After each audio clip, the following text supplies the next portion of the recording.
Você pode ler comigo em Êxodo capítulo 15. Se você tiver sua Bíblia aí em mãos, pode abri-la.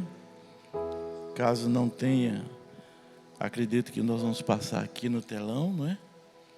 É Êxodo capítulo 15, do verso 22 em diante. Êxodo capítulo 15, do verso 22 em diante, diz assim: Fez Moisés partir a Israel do Mar Vermelho, e saíram para o deserto de Sur. Caminharam 3 dias no deserto e não acharam água. Afinal chegaram a Mara, todavia não puderam beber as águas de Mara, porque eram amargas. Por isso chamou-se-lhe Mara.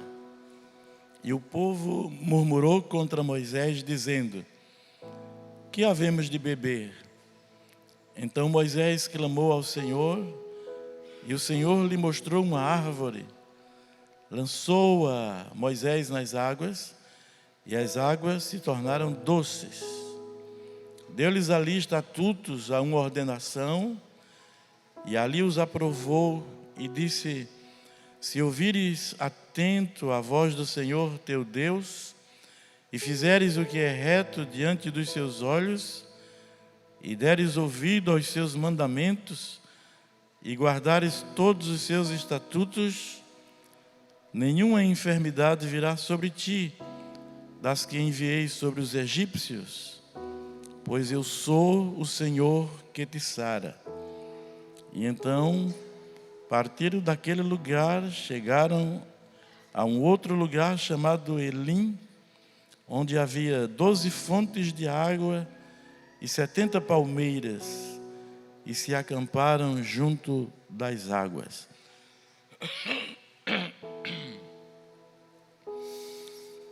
Amados, essa palavra, ela tem uma revelação muito importante, no sentido de Deus tratar com a vida dos seus filhos. Queria que você prestasse bem atenção, porque essa palavra fala de algo que nos é comum a todos nós, guardadas as devidas diferenças. Todos nós que conhecemos ao Senhor, que nos entregamos ao Senhor, a partir do primeiro instante, Deus tem procedimentos que são padrões, são fixos, que Ele sempre vai fazer do mesmo modo na vida de todos os seus filhos, coletivamente falando, como povo de Deus, igreja que somos, mas individualmente falando, essas manifestações de Deus, esse trato de Deus, eles são exatamente iguais, repito, guardadas as devidas proporções e cenários, circunstâncias e elementos. Guardado isto, o modus operandi de Deus, ele é sempre o mesmo. De que é que eu estou falando? A propósito do texto que nós lemos. Então vamos entender o contexto para a gente poder entender o texto na sua essência e podermos aplicá-lo à nossa vida no dia a dia com a graça de Deus. O contexto é que Deus estava libertando Israel do cativeiro egípcio, onde ele passara ali cerca de 400 anos. E agora Deus usa Moisés, nós conhecemos a história, manifestou Deus a sua glória no Egito, quando chegou o momento de Deus libertar o seu povo. A primeira lição que nós temos aí é que o nosso cativeiro tem tempo limitado. Nossas dificuldades, nossos problemas, se entende, tem prazo de validade. Quando chega a hora, o Senhor se manifesta com braço forte e mão estendida e opera milagres se preciso for. Mas a sua palavra não vai cair vazia. E a promessa dele vai se cumprir nas nossas vidas. A Bíblia diz isso. No Novo Testamento, através de Paulo, ele fala que Deus é fiel e não permitirá que sejamos provados, tentados, acima das nossas forças, mas junto com as angústias, as dificuldades, as adversidades, as provações e as tentações, está dito lá: Deus vos dará livramento para que o possais suportar. Deus não passa da medida. Deus tem exatamente o tempo certo das coisas permanecerem em nossas vidas, tanto as boas como as más, porque a vida é assim, é uma dinâmica onde os elementos são mesclados, as situações são confundidas e fundidas numa realidade. A vida não é só flores e sol a pino iluminando a terra. A vida é também inverno, não é somente verão. A vida é sol encoberto por nuvens. A vida é situações difíceis, mas também a vida é situações boas. E importante notar, nenhuma dessas circunstâncias duram para sempre, porque essa é a dinâmica que Deus estabeleceu. Essa é a dinâmica que Deus estabeleceu. E seria horrível se a vida fosse uma coisa só. Imagina a natureza, se fosse somente verão, anos a fio, décadas e centenas, a vida ficaria insuportável. Mas imagina o contrário, se o tempo fosse só inverno, se não houvesse as estações diferenciadas, os opostos, verão e inverno, e entre eles os intermediários, outono e primavera, onde a face da terra muda, onde aspectos da natureza são envolvidos por manifestações graciosas de Deus, frutos que só desabrocham no inverno para serem comidos, desfrutados no verão. Situações que só acontecem na primavera e assim por diante. Pois a vida humana não é diferente daquilo que lhe representa no espectro da criação de Deus na natureza. Somos reflexo de uma realidade que é espiritual e que ao mesmo tempo é biológica, é física e é material. E é importante entendermos isso, para que não caiamos em pecados de murmuração, por exemplo, quando a gente estiver passando pelos invernos da vida. Somos provados ali. E quando nós não somos aprovados nessa provação, nós atraímos prejuízos para as nossas vidas. Devemos entender que a vida é assim. E em sendo assim, devemos nos posicionar na presença de Deus, dependendo dEle, aguardando dEle, orando a Ele, clamando a Ele, nos alinhando com Ele, tanto na hora difícil como na hora boa, na hora do sucesso, da vitória, na hora da primavera da vida, onde tudo acontece para o nosso bem e para a nossa edificação, não ficarmos deslumbrados e acomodados, achando que esse será um estágio permanente em nossas vidas, porque não será. Não perder o equilíbrio, vivendo em toda e qualquer situação, está ligado com o céu, alinhado com Jesus, andando na palavra, servindo a Deus com toda a nossa dedicação, em tempos favoráveis ou em tempos desfavoráveis. E a Bíblia nos ensina isso. E esse texto mostra que Deus libertou Israel. Chegou o tempo, na hora do tempo de Deus, as coisas acontecerão. Deus estendeu sua mão poderosa no Egito. Deus julgou os escravagistas do seu povo. Deus mostrou a sua glória, o seu poder, e as portas se abriram. Israel saiu cantando louvores, glorificando a Jesus, a Deus, ao Espírito Santo, porque eles estão presentes em toda a história, ainda que não de maneira revelada, mas eles saíram jubilando em Deus, na presença de Deus. Mas os inimigos foram atrás. Daí você percebe a dinâmica da vida. Eles foram libertados, mas os inimigos o perseguiram. Passaram o Mar Vermelho e os inimigos atrás.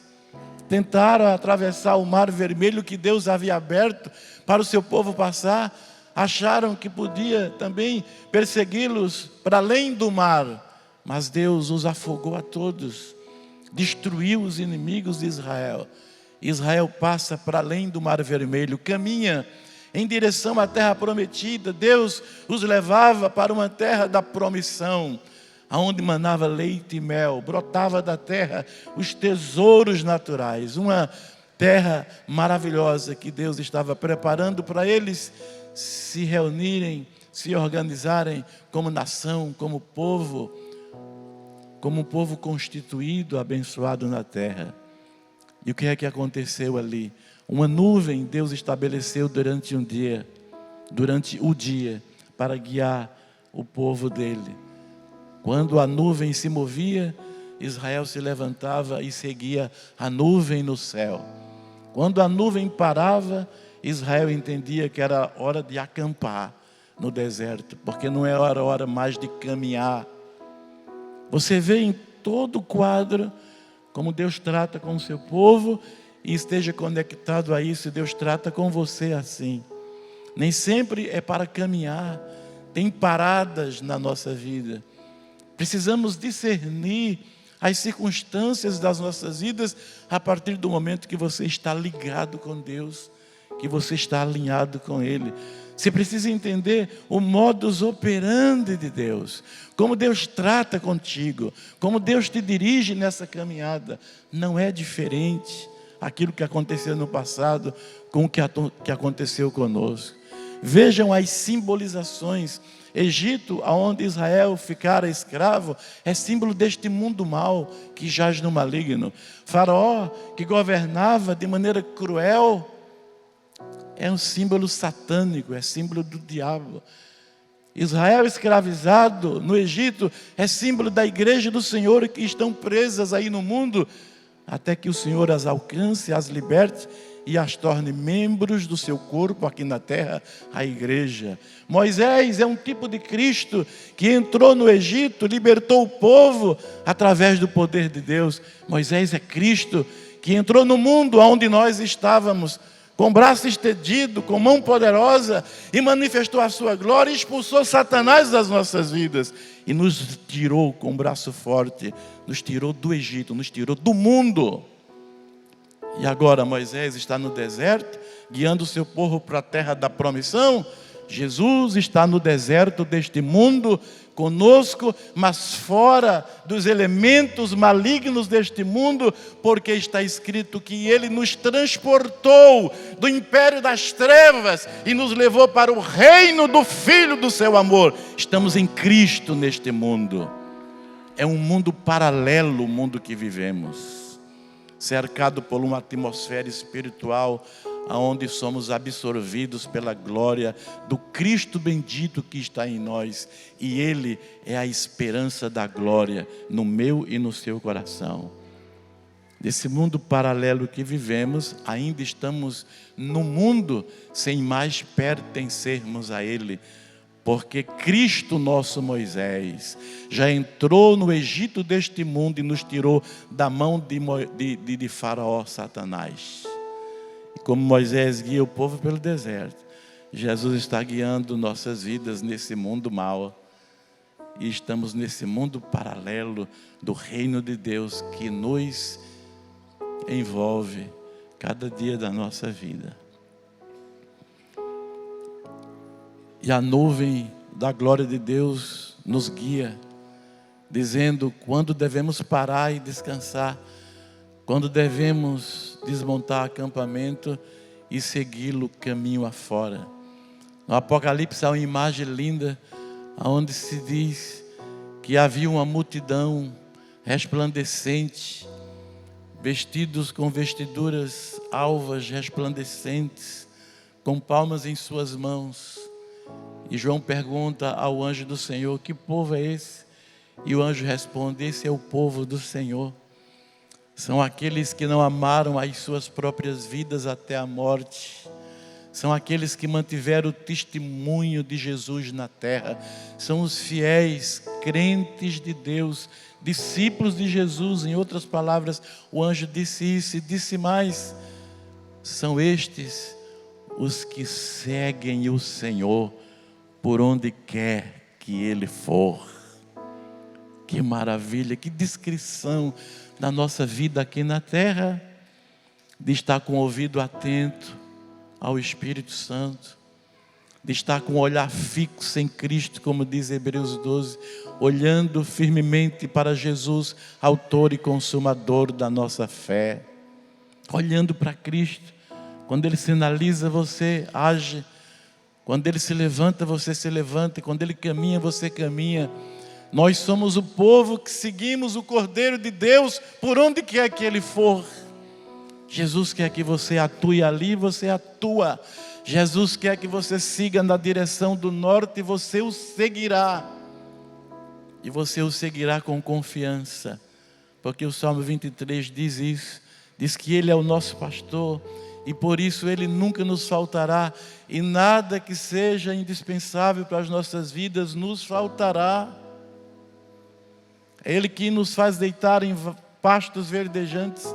Ele que nos guia às águas tranquilas, de sorte que, ainda que Ele nos guie pelo vale da sombra da morte, diz o texto, não temeremos mal algum, porque Tu estás comigo, diz o salmista, a Tua vara e o Teu cajado me consolam. Se é a figura de Jesus te guiando neste mundo. Preparas uma mesa na presença dos meus adversários. Não tem que temer os inimigos, porque Deus prepara uma mesa para ti na presença dos teus adversários. Ele unge a minha cabeça com óleo e o meu cálice transborda. De sorte que bondade e misericórdia me seguirão todos os dias da minha vida e habitarei na casa do Senhor para sempre. Salmo 23 é uma descrição da nossa caminhada na terra, onde Jesus, o nosso bom pastor, vai na nossa frente e nós o seguimos. Como o próprio Cristo em João 10 disse, eu sou o bom pastor que dou a minha vida pelas ovelhas. Eu as chamo pelo nome porque eu as conheço. Eu as chamo pelo nome e elas reconhecem a minha voz e me respondem. E elas vão adiante de mim porque elas sabem que eu sou o bom pastor da vida deles.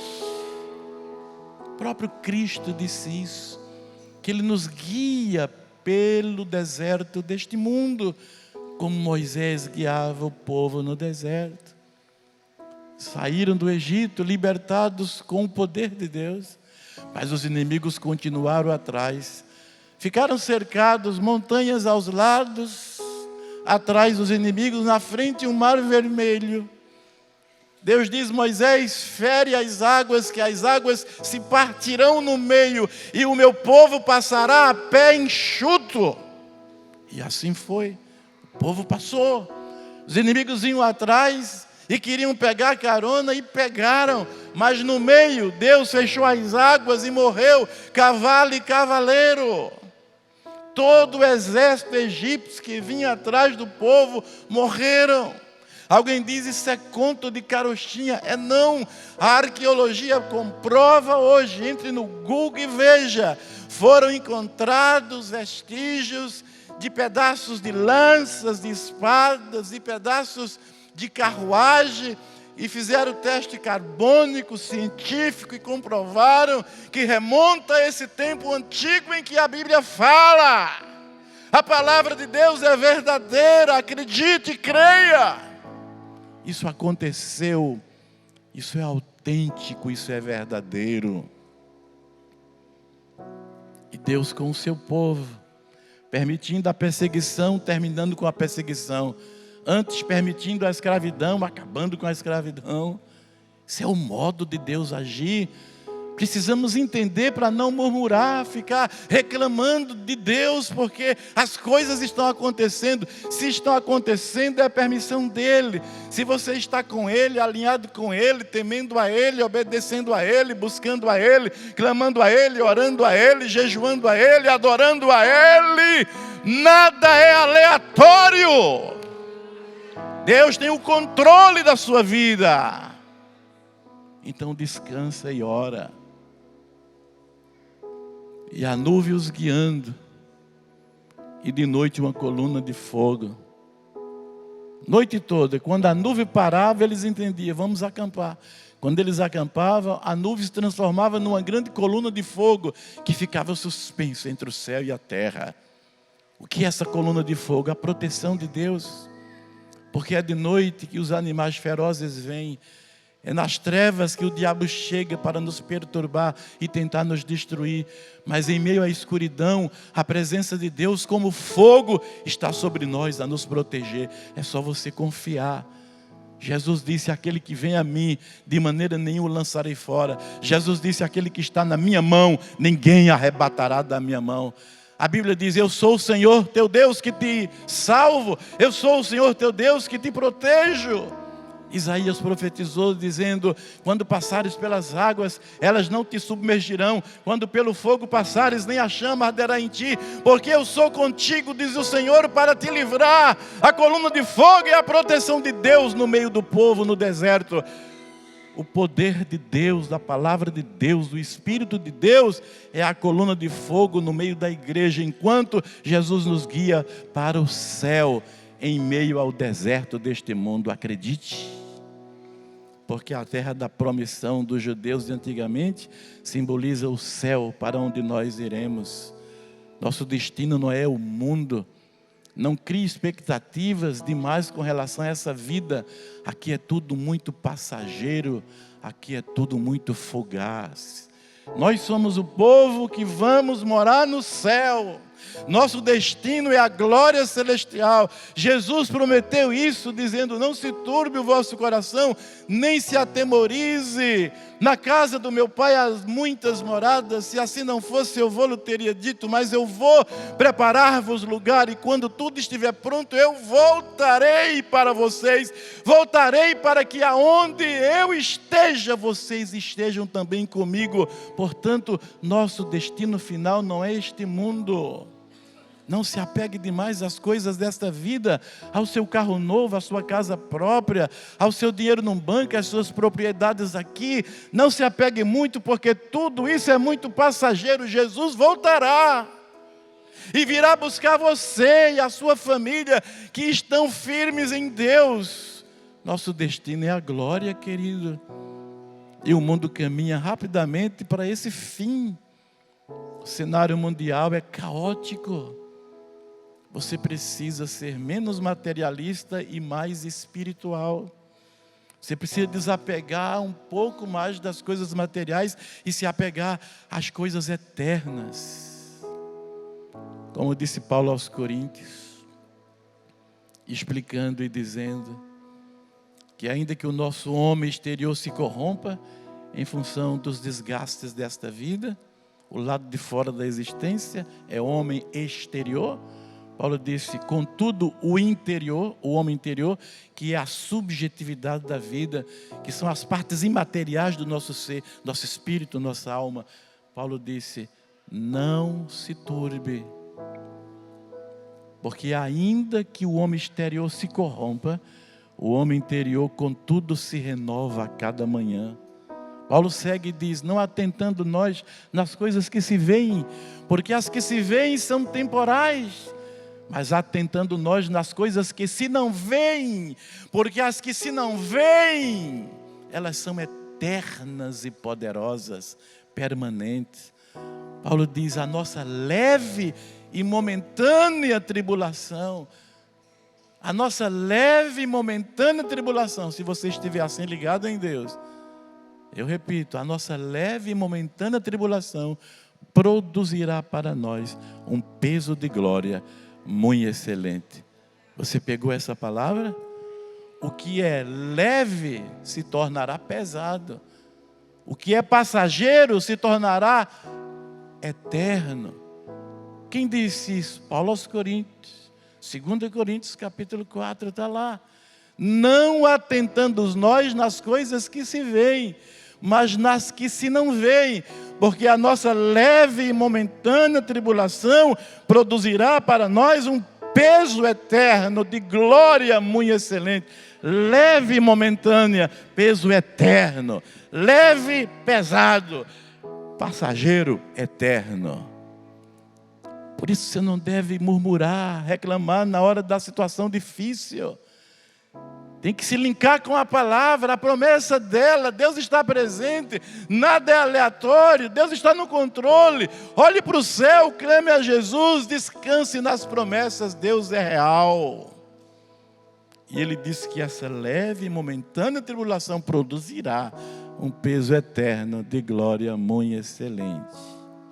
Você está entendendo isso? Tudo tem um propósito. Tudo tem um propósito nas nossas vidas. Desde que você esteja em Cristo Jesus. Até as coisas que aparentemente você não vê sentido. Até as coisas que você não compreende, porque nem tudo a gente compreende e discerne. Porque somos seres ilimitados, guiados por um Deus eterno e glorioso.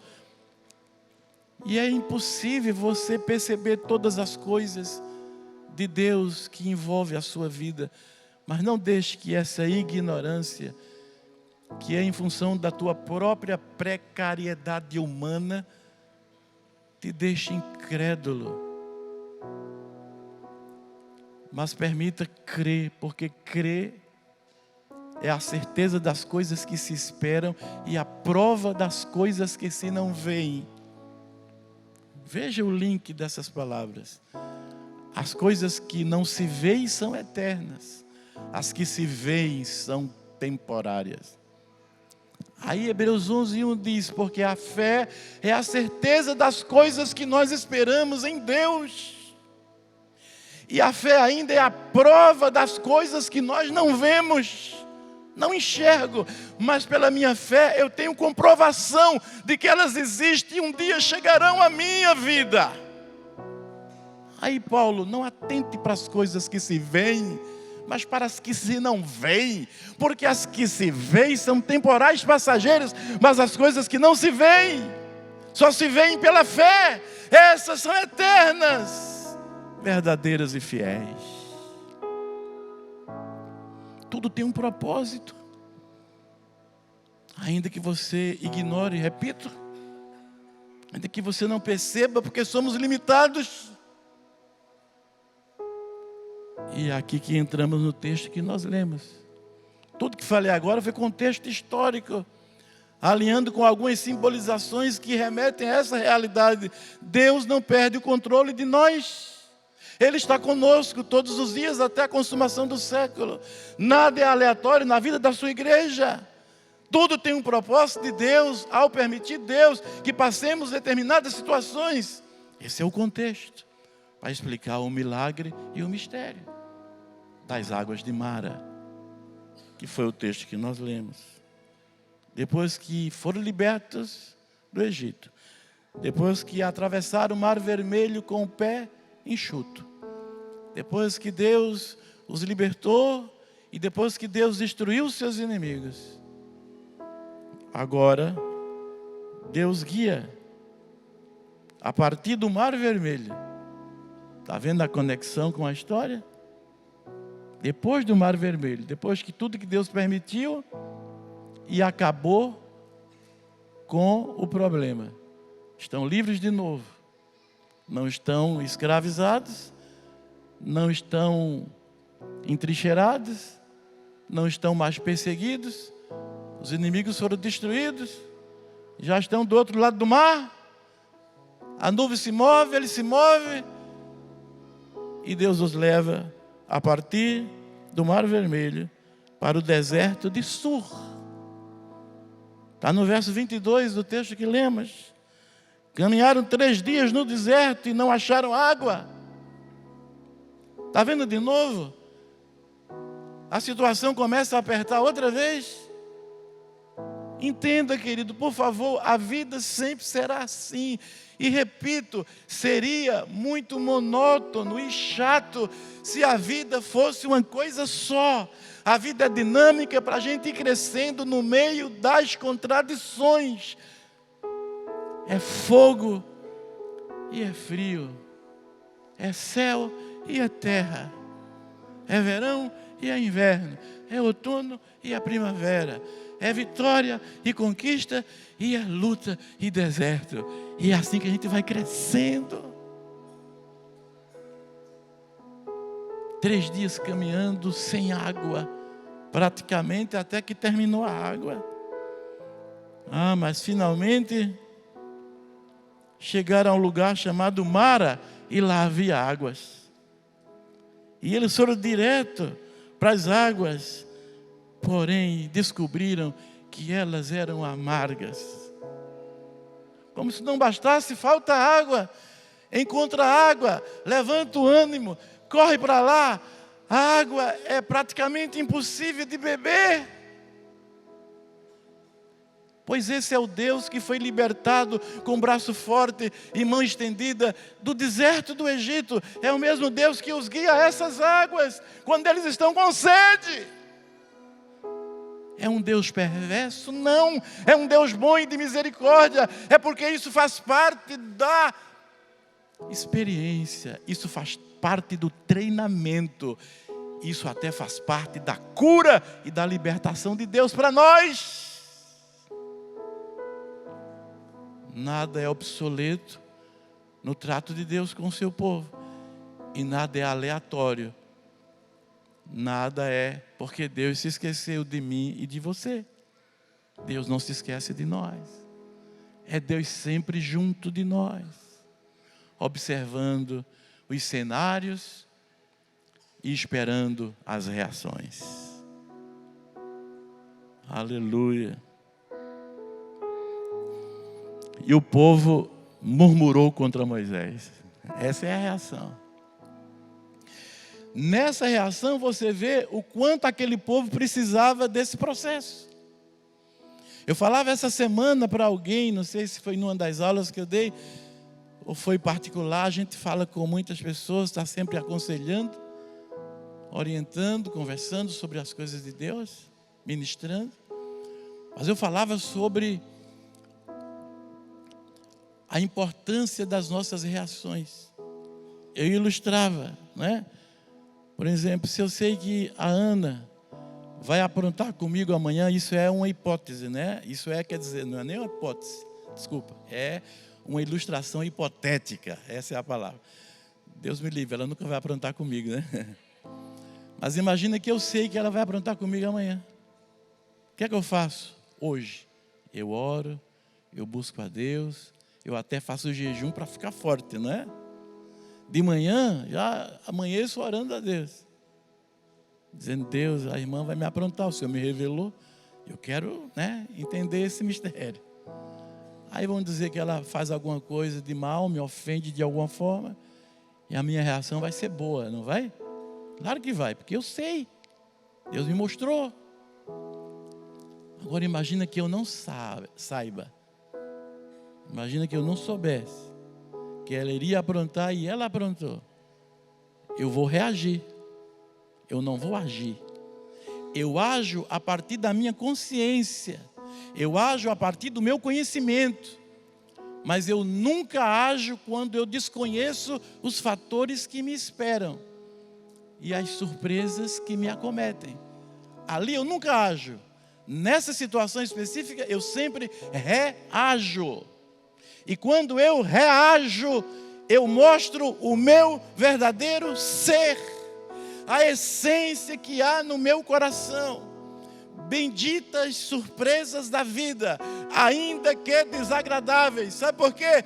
Porque elas revelam quem eu sou de fato. Não o que eu penso que eu sou, não o que as pessoas pensam que eu sou, não o que as pessoas acham que eu sou, ou o que eu acho que eu sou. Não o que dizem de mim, mas o que eu realmente sou. Eu serei revelado graças a essas situações aonde eu tenho que reagir. E é na hora, é instantaneamente. Mas fique certo de que a sua reação traz consigo a realidade do seu íntimo, construído ou não por Deus. Você entende por que é que Deus permite muitas coisas na sua vida? Não é para Ele saber quem você é. Deus sabe tudo, Deus é onisciente. Por que é que Deus então permite essas surpresas desagradáveis? Porque Deus quer que você saiba quem você é e o quanto você ainda precisa dEle. O quanto você precisa se libertar de coisas que ainda você carrega.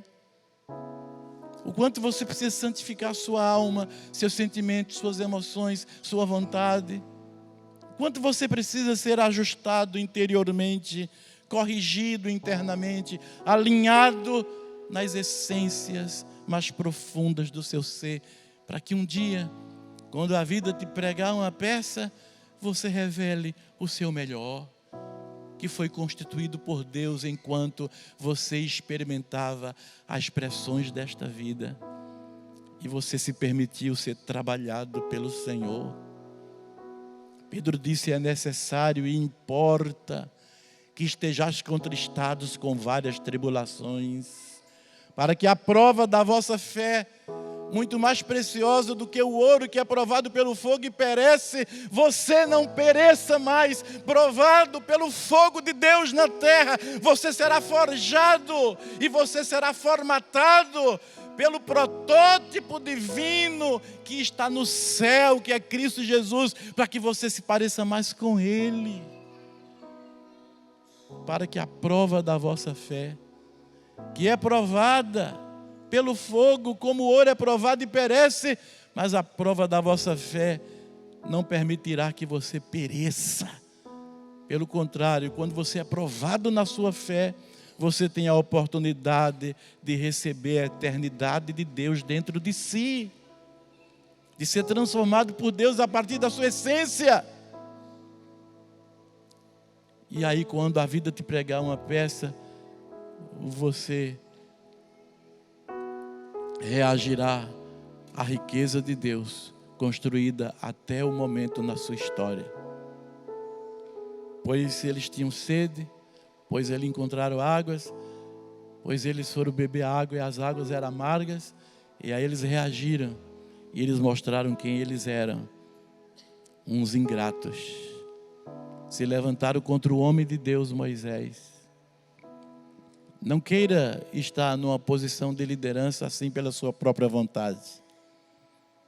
É porque nós não nos conhecemos e não conhecemos Deus direito e a Bíblia, que a gente fica almejando uma posição de liderança. Isso é para quem Deus chamou e para quem se prepara todo o tempo para isso. Porque nas primeiras dificuldades tudo se levanta diretamente para quem está encabeçando a obra, para quem está liderando um povo. Moisés, que não tinha nada a ver com isso, ele apenas obedecia a Deus.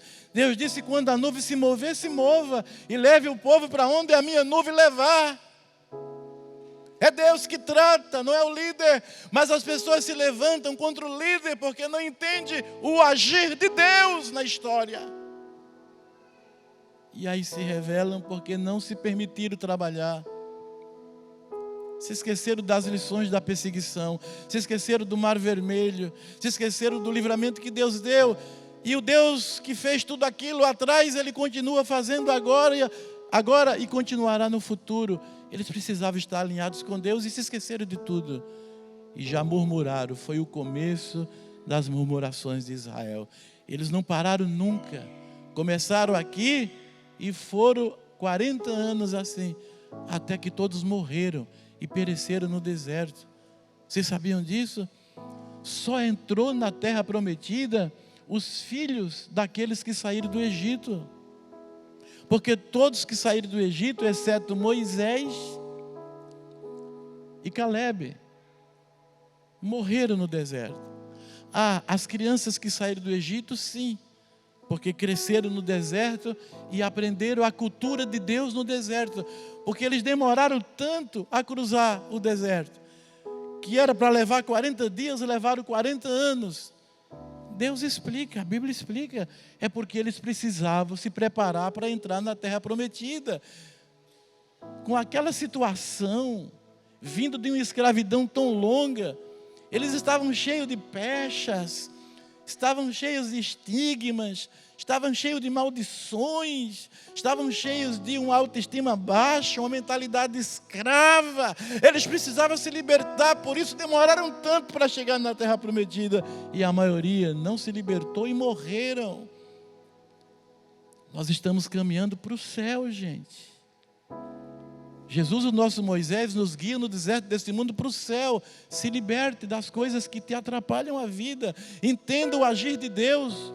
Entenda que Deus está permitindo coisas exatamente para te libertar, para te preparar para morar no céu. Não está escrito que no céu não entrará carne e sangue não herdará o reino dos céus. Não está escrito que o Espírito Santo foi enviado do céu para preparar a igreja como uma noiva para o seu noivo, que é Jesus. Que Ele virá um dia e nós nos encontraremos com Ele nos ares. Paulo não disse isso aos Tessalonicenses: o Senhor virá, ao soar da última trombeta, a trombeta soará e o céu se abrirá, e virá o Filho de Deus buscar o seu povo zeloso, especial de boas obras, que devemos ser nós. Se prepare para esse momento. Não murmure com as contradições da vida. Entenda que é Deus querendo te construir, te transformar e desenvolver uma essência divina, porque o céu é o lugar dos salvos na glória, os salvos por Cristo. E não é só salvo no sentido de não ir para o inferno, é salvo dessa vida, é salvo dessa vida carnal, é salvo dessa vida infeliz, egoísta, é salvo dessa maldade que muitas vezes se instala em nós, esse desejo de vingança, esse aborrecimento gratuito, essa cobiça, essa inveja, essa maledicência que é morte na igreja. Jesus quer libertar você de tudo isso. Por isso, as pressões dessa vida. E cada surpresa é uma reação para você ir se conhecendo. Se a reação for ruim como essa, você fica em paz. Só peça perdão a Deus e diga: me melhore, Senhor, para que na próxima surpresa eu reaja melhor. Tem gente, irmãos, que quando espetado, ao invés de jorrar sangue, jorra amor, perdão, graça, misericórdia.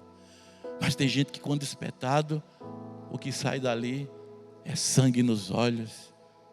O que sai dali é orgulho próprio. O que sai dali é palavra tão dura quanto aquela que recebeu, ou ação tão mais pesada do que aquela que recebeu.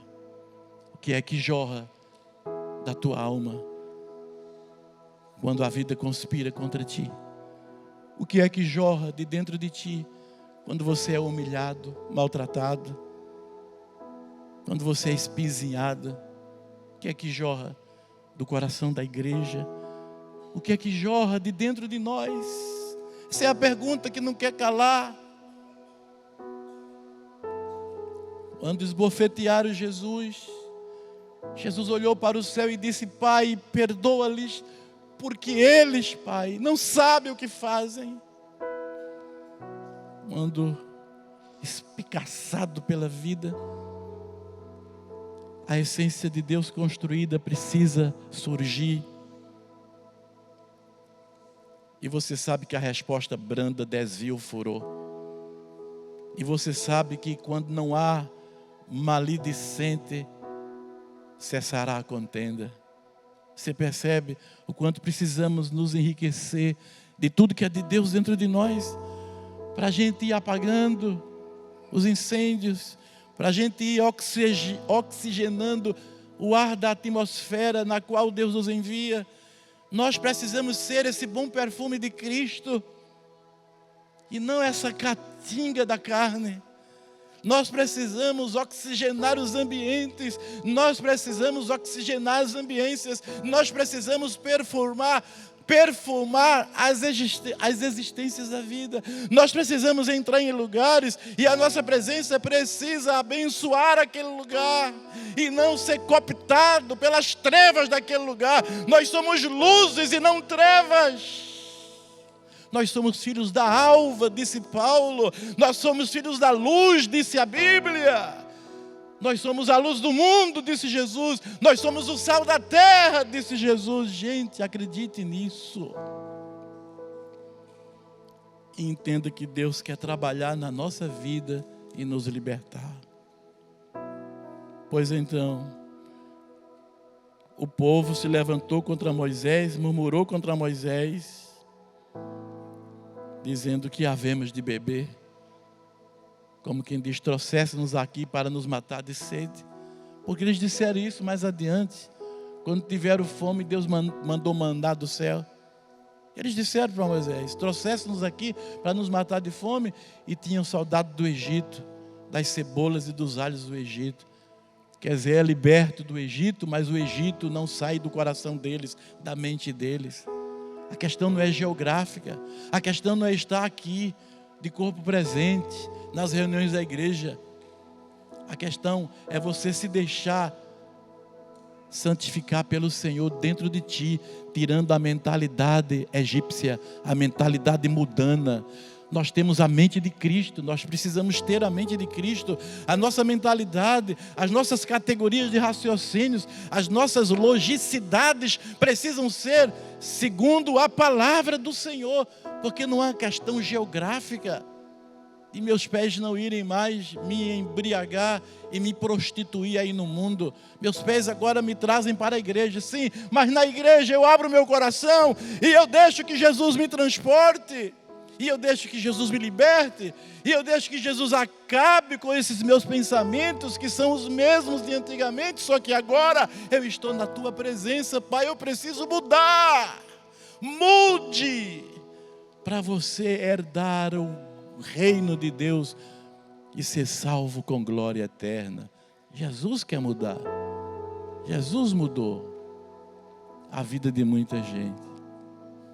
Outro dia alguém ficou impressionado que não viu o testemunho do Cacá, pastor Cacá, que pertencia a uma facção criminosa aqui em Itajaí, que roubava para consumir droga e para sobreviver. E hoje ele tem a chave da igreja e trabalha com aquelas pessoas que são semelhantes a ele antigamente.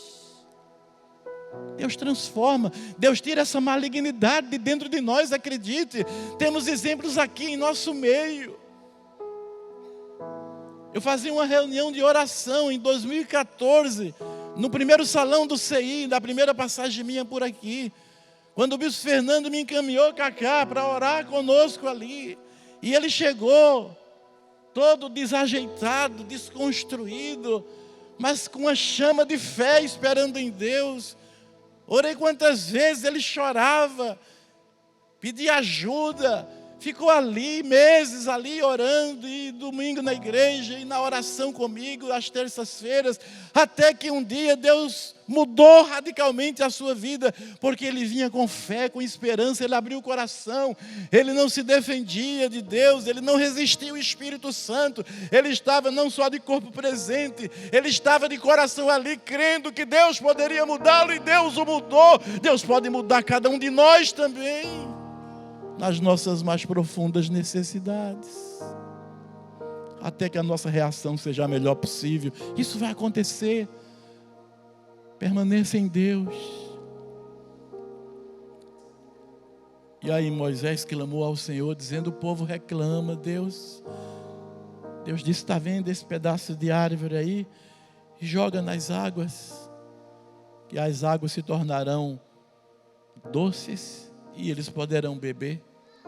Está escrito aqui no texto que eu li. Moisés jogou e as águas se tornaram doces e o povo bebeu e logo saiu dali. E no último versículo que eu li, eles foram para Elim, a nuvem se moveu, eles foram para Elim. Quando chegam em Elim, havia 12 fontes de água. Não é curioso isso? Deus os leva para as águas de Mara, que são profundamente amargas, para logo depois levá-los para Elim, onde havia 12 fontes de água pura e doce. Não parece um contrassenso? Sim, mas só parece. Porque o que Deus está nos ensinando aqui é que às vezes é hora de ir para Mara e às vezes é hora de ir para Elim. É só isso. Em Mara eu trato contigo, transformo a tua vida, te dou uma lição. E em Elim, quando tudo é favorável, eu continuo Deus da vida de vocês, ensinando no meio da condição favorável. Uma coisa é certa, Deus nunca vai deixar de nos ensinar, em qualquer circunstâncias, em quaisquer que sejam as circunstâncias, em qualquer situação, você precisa estar aberto para você receber de Deus, para você aprender de Deus. E não murmure quando estiveres em Mara. Mara quer dizer amargo mesmo, situações amargas. Sabe por quê? Porque mesmo que você no primeiro momento acha que não vai beber, tem uma madeira que vai ser lançada ali para que você seja capaz de tomar aquela água, porque Deus vai transformar o sabor dela. Essa madeira aponta para a cruz, porque a cruz era de madeira, a cruz de Cristo. Sabe o que quer dizer isso? Que Jesus nunca te abandona. E mesmo que seja difícil sorver os goles amargos, Ele é o teu pastor, está contigo, vai te ajudar a beber daquele cálice. Se preciso for, Ele vai diminuir o amargor. Se preciso for, como foi aqui, Ele vai tirar completamente o amargor das águas, para você beber. Mas é importante que você se submeta e fique ali, Mara. E não saia dali, porque ali Deus te levou. Beba as águas amargas. Beba as águas transformadas por Deus de amarga para doce, mas beba daquela água de Mara. E deixe para quando chegar o tempo de Elim, você acampar junto de 12 fontes de água doces e puras. Ali você vai continuar bebendo dessa água. Deixa eu lhe dar um testemunho pessoal. Eu e a minha esposa fomos para Mara no ano de 2021. Fomos para Mara e bebemos águas amargas. E eu lhe disse, e eu lhe digo, Deus não tirou o sabor para nós não, porque Deus via que nós já tínhamos altura suficiente, maturação suficiente, tempo com Deus suficiente para beber aquelas águas, e nós bebemos elas amargas. Mas aí em 2022, Deus disse, venha para Elim. Foi quando o bispo Fernando foi dormir uma noite pensando que eu deveria estar aqui com vocês para reativar o seminário teológico que desde a pandemia estava desativado. Ficou com problema, disse, eu não vou incomodar, o pastor está lá no outro projeto, e de repente eu vou entrar com luta para cima dele, fazendo um convite, ele pode ficar confuso. Mas na outra noite, ele não conseguiu quase dormir, porque vinha a minha imagem. Aí ele manda alguém fazer uma sondagem, e nós estávamos orando, dizendo, Deus, quando for possível, nos ajuda a parar de beber essas águas. Nós estávamos orando. E chegou o enviado do bispo e perguntou, como é que você está? Eu falei, estou bem. A Amanda me olhou fuzilando com o olhar, como quem disse, como é que tu vai dizer que está bem? Mas ficou quieta, se sujeitou um pouquinho. Nós almoçamos, quando terminou o enviado do bispo disse, mas você está bem mesmo? Como é que está a igreja? Aí eu falei, está tudo bem. Aí ela não aguentou. Bartolomeu, até quando tu não vai falar a verdade? Fala! E eu falei, porque ela já falou por mim. E aí o enviado do bispo riu e disse, até por isso que o bispo não dormia. E aí eu liguei para ele, naquele mesmo ano, no final do ano a gente veio, acertamos tudo. No ano seguinte estamos aqui em Elim. Eu olho em volta e eu vejo 12 poços de águas doces e puras. Porque chega o tempo de Elim para nós. Mas bem entendido, se você se submeter o tempo que for preciso, junto às águas de Mara. Você entendeu essa palavra? Vamos confiar em Deus? Vamos esperar nele? Vamos nos deixar ser conduzido por Ele? Não vamos murmurar na hora de Mara? Para a gente desfrutar como nunca as fontes de Elim, quando chegar o tempo de Deus para nós? Vamos permitir que Deus trabalhe a nossa essência, para que quando as surpresas da vida nos acometer, a gente jorre amor, perdão, graça, misericórdia. Hein? Vamos deixar o Espírito Santo preparar a gente para morar no céu? Porque Jesus, o nosso Moisés, nos guia no deserto do mundo em direção ao céu. Assim como Moisés guiava o povo em direção a Canaã, a terra prometida. É tudo igual, não muda nada. Eu quero terminar falando algo aqui do texto que é importante. Não faz muito, os cientistas fizeram o exame das águas de Mara. Até hoje tem esse lugar e as águas. Não sei precisar quanto tempo atrás, mas houve um estudo, uma análise daquelas águas. E sabe o que a ciência descobriu? A ciência agora a serviço de Deus para nos mostrar o mistério. Aquelas águas são amargas, porque elas voltaram a ser amargas depois que Deus transformou o sabor para o povo beber. Foi só o povo sair que as águas se tornaram a ser amargas. Foi um milagre provisório, só para aquele momento que o povo não conseguia beber. Mas era necessário beber, ainda que as águas tendo sido transformadas em seu sabor, mas a sua natureza continuava a natureza de águas de Mara, que a ciência foi lá e descobriu que são amargas em virtude dos sais minerais, dos elementos fisiológicos que estão ali constituídos pela fusão de sais minerais com ervas medicinais. O subsolo da onde saem aquelas águas é riquíssimo em ervas medicinais e sais minerais, cuja mescla causa um remédio natural de altíssimo poder para a cura, principalmente da região intestinal das pessoas, para muitas outras coisas, mas principalmente para o estômago das pessoas, para o sangue das pessoas. Porque Deus leva para lá? Porque Deus sabe que aquele povo tinha ficado 400 anos na escravidão. Quando Moisés foi lá, era o pior momento daquela geração, o pior período da escravidão. Faraó aumentou a jornada de trabalho e diminuiu a ração. Sim, é ração. Eles comiam ração de animais. Trabalhavam muito mais e comiam muito menos. E o trabalho era extenuante e a ração era precária em nutrientes. Aquele povo precisava ser curado. Por isso Deus os levou para Mara. Não se levante contra Deus, porque você está sendo obrigado a tomar uma água amarga. Isso é cura para a sua vida. Deus não falha, Deus não erra. Oh, aleluia! Deus queria curar aquele povo, estômago comendo ração pobre. Deus queria restabelecê-los, revigorá-los, alimentá-los, nutri-los. Deus sabe onde estão as reservas que a gente não enxerga.